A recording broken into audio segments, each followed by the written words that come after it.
It is Charlie here from Team Visoki, and this is another 2017 NFL Draft Review.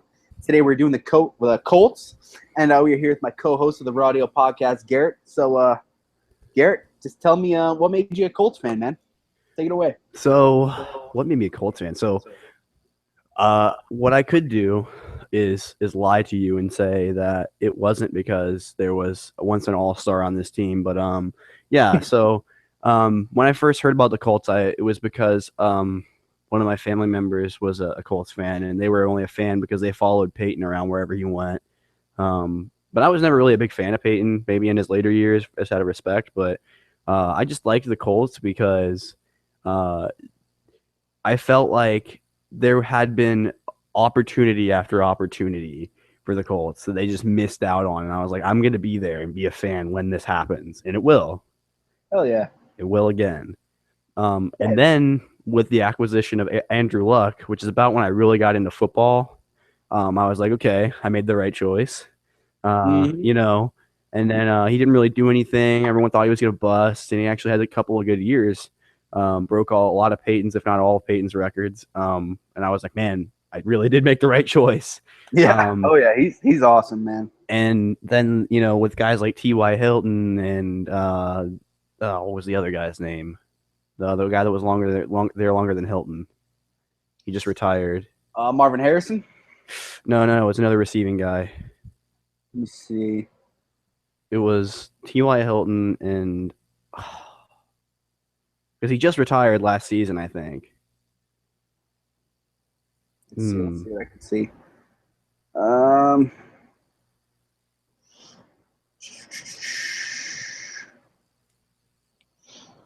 Not even sure off the top of my head. It might have been a tight end besides the other. Andre Johnson? No. He was on the team his last years. No, it was somebody else. It was who Johnson replaced. Oh, Reggie Wayne. Reggie Wayne, thank you. It was Reggie Wayne. There you go. There you go. Reggie Wayne. Blank spot. Blanking out. It's Reggie Wayne retired actually 2 seasons ago. It was Hilton that retired last season. But anyway, yeah. He was awesome. I was always a Reggie Wayne guy. Yeah, dude. He was one of my favorite because Reggie Wayne would catch balls that even I don't know, pick a guy that catches balls one-handed couldn't catch, like number 87. Oh man, he was the team for a while, and then he had chemistry with Luck that they didn't even have because they hadn't played together at all. Yeah. As soon as they stepped out there, I'm pretty sure Andrew Luck's first completed pass was to Reggie Wayne. Either Wayne or Hilton. I know it was one of the older guys. So what made me a Colts fan was at the time I really didn't know a whole lot about football. I heard about some Peyton Manning guy that I'd heard about when I was younger. And he left the team, and I was like, well, I guess that means that I can hop on. It was almost like I didn't want to hop on the bandwagon. And so when Peyton left, that's when I became a Colts fan. Before then, nice. I'm going to be honest, I was a Steelers fan, and I regret every day that I was a Steelers fan because terrible towel. Oh, I don't know why. It's good. Well, you know what it was? My sister was a Steelers fan.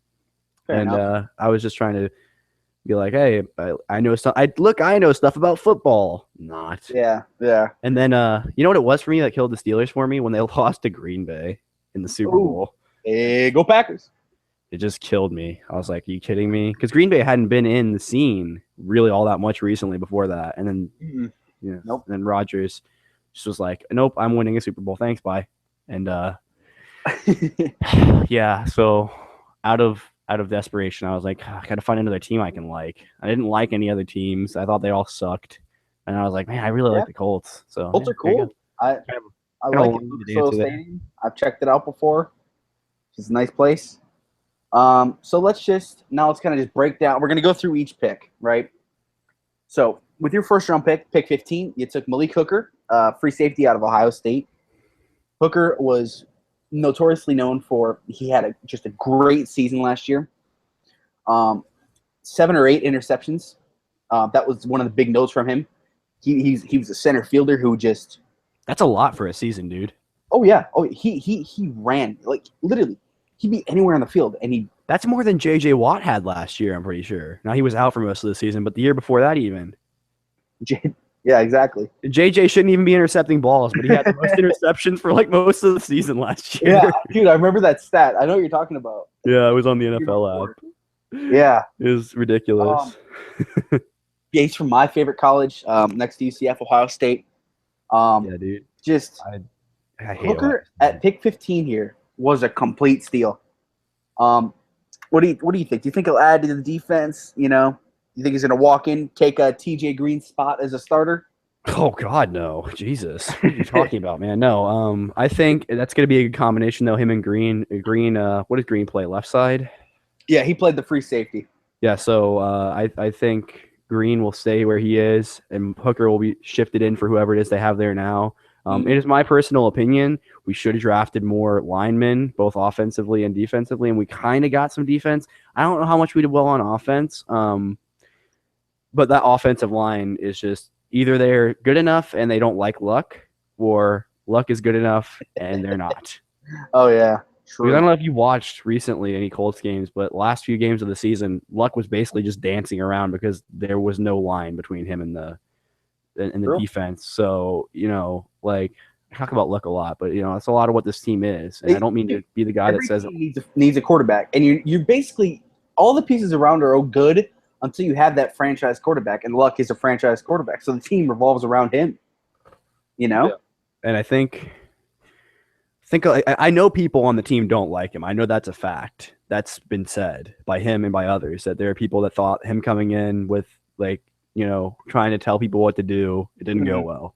And maybe there's some grudges being held, but I don't think that's that deep seated of a grudge. I think they just need, I can think they lost their center, right? The guy that came out of college last year. Jake something. I'm not sure. The current center is Ryan Kelly right now. They definitely don't have the same center they did last year. I don't know how much better Kelly was than who they had. But I know the guy last year was pretty good. I mean, there's three people that you need at this point in that front line, and I don't think they really went for that in the draft this year. So, yeah, fair enough. I think if I were to guess, I think Hooker is going to come in and be technically he'll be the starter over Green, but I don't think that means Green will be completely off the field. Modern day football, these guys switch in and out almost every play. So, I think Hooker will be a gigantic help to the defense. And the secondary help didn't stop there. Second round pick 14, Quincy Wilson, my favorite cornerback in the draft, from Florida to the Indianapolis Colts. Wilson is literally, these guys, Wilson and Booker, are game changers. Yeah. And it's going to be, I don't see any way, people bust all the time, but your two starting corners were Vontae Davis and Rashawn Melvin.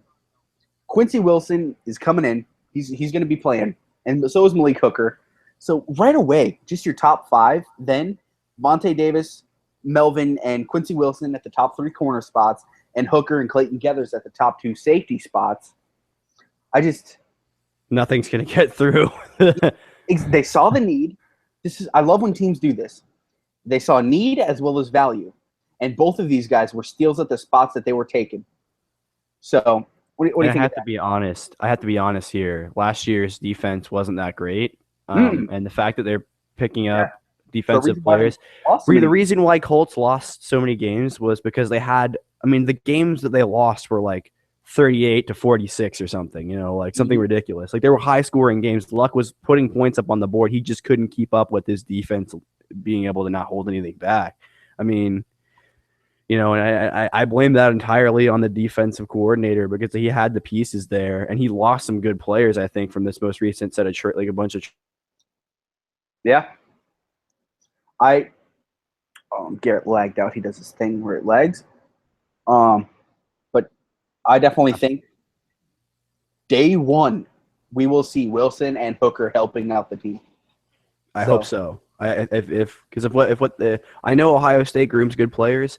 I don't know how well. Which Florida is? Is it just Florida? Yeah, University of Florida. Yeah. So the biggest defensive back universities in the country. Yeah. So Florida, Ohio State. Yeah, so I think there's some good steals. Maybe we Exactly. could have worked on the offensive line. Like I'm gonna harp on that the whole time, but we might have to complain. We got good So players. now, yep, we go to the third round now, pick 80, and they address the defensive line. They get a defensive end in Terrell Basham from Ohio, University of Ohio. Basham has been on the rise, so just another value pick. I can't say this enough about the Colts draft. They took value at it literally up and down the board. Almost every single position on this draft was a value pick, and that is how you win. That is how you build winning teams. Simple as that. Because they didn't reach for anyone. Basham in the third round. What was it? Pick 80. I said. Yeah, pick 80. This guy might start. He could. I mean, he's got Margus Hunt in front of him, and there's not one person telling him that he can't overtake that job. So, like you said, these picks too. I mean, like, if you're thinking about, like, sometimes draft picks don't make sense. Like, that guy his style doesn't fit that team. They just stole him so someone else couldn't get him. Like, these are all picks I could see being on the Colts and doing well in that system. Like, absolutely. Like when you have the mixed system that Andrew Luck likes to run, and you have the mixed defensive system that the current coordinator likes to run, like it's enough, and you have enough variety of players now that you can throw out, whatever, a 3-4-1 defensive play and whatever the next play. You know what I mean? All kinds of stuff. Yeah. You got all these different formations that you're now open to because of these players you're picking up. So it's going to make it a hard defense to crack, I think, this coming season. Hey, they knew their need. First 3 picks, defense. Boom. So then we get their first 4th round selection, and they finally address the offensive line, and they get offensive tackle Zach Banner. The most notable thing about Banner, 6'8". This is a big fucking dude. But he's a big ass dude. And Joe Haig starting at right tackle. They got Denzel Good right guard. There's been talks. Banner's 6'8". Can he move in? With how big he is, he might be able to move in. So, 4th round pick here. This might be their least value pick, but it's still a value pick in the fact that this was such a weak offensive line draft that someone like Banner was able to be taken here. And honestly, he could win the job in camp. So, there's nothing better than some competition for the offensive line that's been struggling, right? Right, because that's only going to force, even if, let's say, he doesn't break in, right? Mm-hmm. Let's say that both of these picks don't break in and they're just sort of the backups, or they're only used on certain plays. But now you've got a fire lit under the ass of the older guys to say, oh, I have to play good, or I'm going to be replaced by this kid that's probably better than me anyway. At least that's what they're saying in their head, Mm-hmm. And so that's going to really help. And I think if both of these picks do end up on the line, maybe it'll improve the line. But I think even just them being there at all, is going to really. Zach Banner will be dressed. They dress 7 offensive linemen a game. I guarantee you he will be one of them that are dressed, whether it's the backup or he ends up getting the starting job in camp. Right. So, I mean, I think this is going to, if everything goes right, this could be the Colts year, easily. Yeah. So, and then 6 picks later, when I say value, I know I've said it a lot, but it really applies with the Colts. And this pick, running back Marlon Mack out of USF, the rival school of UCF, right? Mm-hmm. So I'm not, when I say Marlon Mack literally could start, I've said this with every pick, but it's just true. You got Frank Gore right now, who is, don't quote me, I know he's one of the oldest running backs in the league right now. I think he might be the oldest. So Marlon Mack will get touches. I'll look that up. Hold on. Depending on how well he does, Jordan Howard's scenario, someone can walk in and he can be everything Andrew Luck needs to lean on. So I definitely think he's better than Robert Turbin, which is the current backup right now. So he will be getting carries. And this is a future pick because Gore is the oldest. So having a young kid behind him, because Gore's been plagued with knee injuries, I'm pretty sure, over his career. Yeah. So if his knee blows up again, you can give him the year or whatever he may need to rehabilitate and have the Marlon Mack a year of training under him. Yeah. Boom. There you go. Right there. There you go. Then the very next pick went big old defensive tackle Grover Stewart. 6'5", 350. Big boy. Like you were saying, they needed some D-line help. They recognized that. They're like, okay, let's. Even if he doesn't start, he will be used in packages. He will light a fire under someone's ass, knowing that a 6'5", 350 guy who can move is out to get his spot. Yeah, and that's something people forget about. That is that these older guys are still good. They just feel like their spots are guaranteed, so that they don't have to play at their top level every game. Mm-hmm. So when these new guys come in, and it's because like the last 2 drafts, no O-line, no D-line, pretty much for the Colts, which is sad. And yeah, we like to talk about system fits too a lot in the in the draft community. And Grover Stewart is a nose tackle, and the Colts run a nose tackle. The current nose tackle, Jonathan Hankins, he's good, but Grover Stewart, I think he moves more. He can move quicker, I think. Exactly. He's gonna light that fire that's needed. Yeah. And if again, like you talk about the Colts being made up a bunch of old guys now because they rather than go heavy in the draft, they usually go heavy in the free agency. I don't think I've heard any free agent picks going to the Colts this year. Yeah. It's all draft, and that's smart because that's what they've needed to do for 2 seasons. And I honestly believe if there had been a better O-line. Maybe not. I think I'm confusing myself. He might be a new player. I thought he'd been. Maybe. You know what? Yeah, keep going. Anyway, I was saying. Oh my God. Okay, hold on. Okay, he's brand new to the team. This is the guy I was thinking of. He's 25 years old. He was a big free agent signing. Okay, never mind. That's the only one that I heard about was that guy. But either way, he's still going to have to compete with that younger kid. Exactly. He'll be starting day one. He's a nose tackle. He's a big guy. He's not going to be in there every damn snap. They're going to want to run packages, and that's where Stewart will come in. Yeah. I mean, I think honestly, and I want to say this, and I probably am right. If the Colts O-line had been solid last year, they might have gone to the Super Bowl. Dude, there you go. Because it was only 3 seasons ago they were playing the Patriots in the conference championship, So. Oh yeah. Deflategate, whatever. But Yeah, exactly. So that marks us with 1, 2, 3, 4 defensive picks and 2 offensive picks. And it doesn't end there, folks. But wait, there's more. 5th round, pick 158, cornerback Nate Hairston from Temple. Another guy who's made his name in this process. He went out there the East-West Shrine game, kicked some ass. Don't quote me on that game. It's been a while. But I know he was in one of those all-star games, and people were like, holy shit, this guy's actually pretty damn good. Temple tough. So, another – this says something right here. 3 draft picks to that secondary. That secondary – I mean, the Colts secondary has been one of their biggest problems defensively. I mean, their D-line could use help, but their D-line has never been able to not – I mean, I've seen their D-line stop the Patriots in their tracks. Like, it's never really needed it, but it could always have used some other players to back them up because injuries on the defensive. I mean, I don't know how many defensive injuries the Colts got last year. I think they lost all of their corners.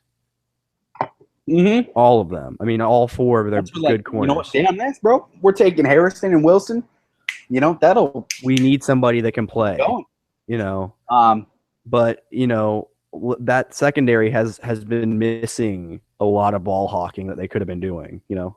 Malik Hooker doesn't get any more ball hawking than that, so that's going to be huge for them. I'm excited. And then now we got that's 5 defense, 2 offense. Doesn't end there.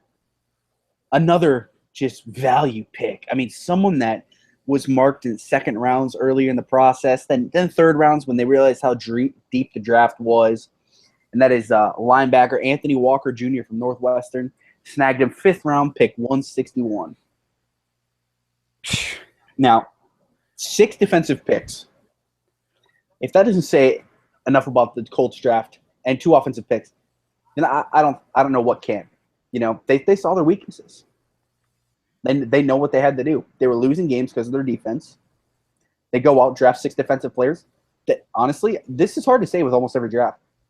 I think all 6 of these guys have a chance of getting like decent play time in separate packages. I think the core starter will be Hooker and Wilson, but that doesn't mean that the other 4 defensive players won't get in. You know, they'll get play time. And all 8 of these picks, stellar. Yeah. They all could potentially – I mean, not all of them could potentially start, but they could all be the backup to one of these big guys on the team, you know? Oh, yeah. Oh, yeah. So – like we were saying, value picks is what this draft was. Do you know what? I can't think of the center they had last year. It was Jack something. It wasn't Jake something. It was Jack something. Is it Muhort? Yes, it was Jack Muhort. Yep. Okay, they bumped him out to left guard now. Okay, that actually makes more sense for him, actually. Now that I'm thinking. Ohio State, another Ohio State guy, man. If they build their team with Ohio State guys, they could potentially have a really good team, you know? Oh, God, yeah. Especially if they can snag maybe perhaps an Ezekiel Elliott at some point when he goes to free agency. Because you know that boy is not going to stay in Dallas forever. Hell no.